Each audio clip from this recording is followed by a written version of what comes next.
Hi all, welcome to my page. If you are enjoying my videos, please hit subscribe and join me every week. Today we're going to be painting a second blueberry picture, and I had gotten this started already, but I thought, you know what, I'm still going to turn it into a video for you. I want you to know that I used like a speckle, a crackling paste on this when I started it off, and I wanted to try an experiment with using crackling paste or modeling paste on watercolor paper, and it works really well. So I laid in a very loose background to start. I just threw in some greens back there. I put some yellow in the foreground on the left, and all I'm doing right now is wetting the blueberries, and I'm adding in my dark shades and my light shades so that way I can identify the shape of the blueberry. These are not easy things for me to do, but the more I do it, the better I get. And I think that's true of all of us. So if you're starting into watercolors, don't be afraid. Just get in there, get messy. I have a lot of pictures that don't work out, and I just let it go. So this blueberry I'm painting right now is one that I had a lot of trouble with, but I just keep going at it until I get it. So I'm just playing around with the darks and with light tones just so I can try to see them. And then I'll start to work on a few other areas in a minute.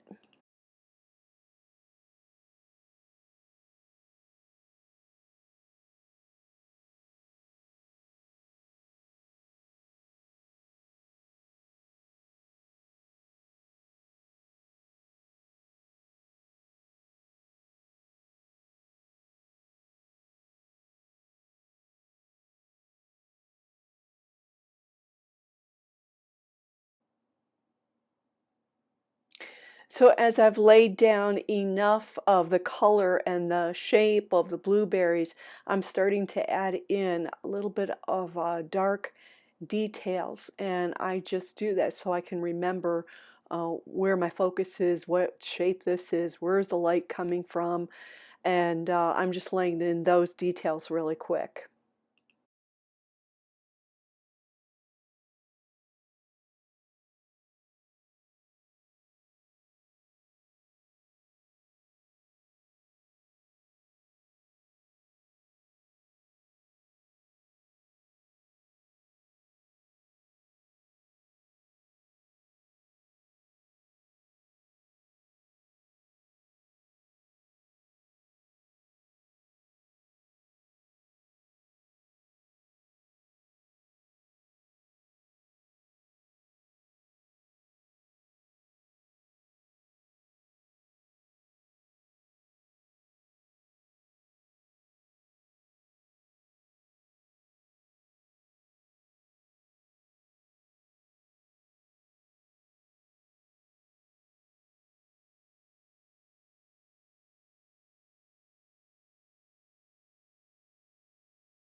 I'm moving on now just to play with this crackling paste area where I laid down just some different shapes. I took a little spatula that you could use, or a palette knife, and I put that in there, and I was just sloppy. I am just trying to loosen up, and this was a great project to work on.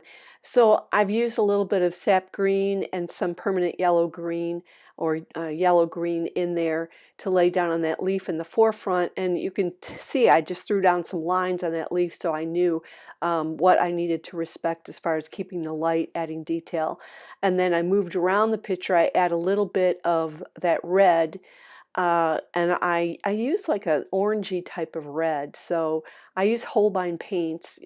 Pick out something that you would like to use. But I left that background really wet, and then I dabbed paint and let it run.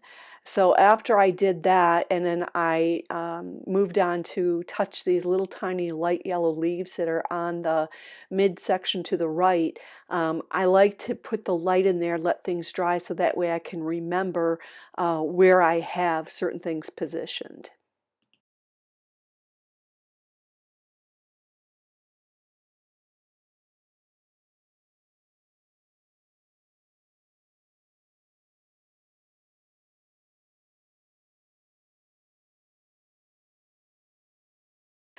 So I'm moving into the final stage of this painting, and I wanted to force myself to play, so I wet down some of the areas that had the crackling paste, and I threw paint on it and let it just run.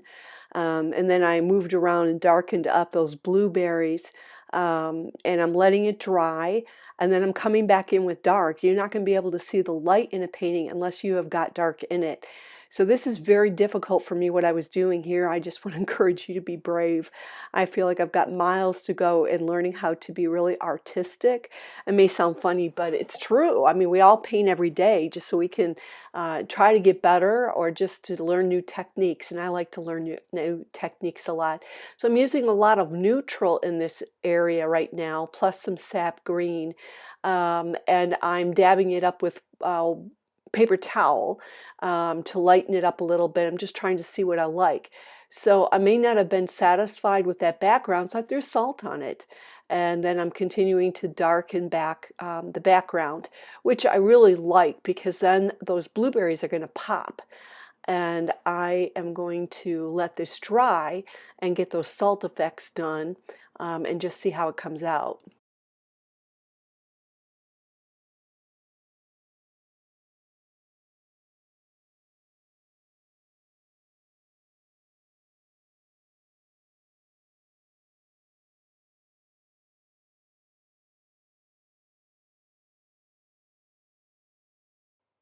This has really hit a place where it's done. I'm just touching up a little bit of details. I'm gonna let this salt dry, and when we move into this final picture of it, I want you to take a look at the upper right and see where the salt crystals were. It's amazing what it does. So I'm just dabbing away and just making sure I feel like I've got the final colors. I love to fuss and I love detail, and I try to restrain myself in my work. So let me know what you want me to paint next, and make sure to hit subscribe if you are enjoying the videos that I'm making. We're about ready to hit the final color or final picture here. And yeah, you can see those salt crystals are in the upper right hand side and on the left there, and those came out really good. There it is. There's the final one. You can see all that spackling too. Join me next time, guys. See ya.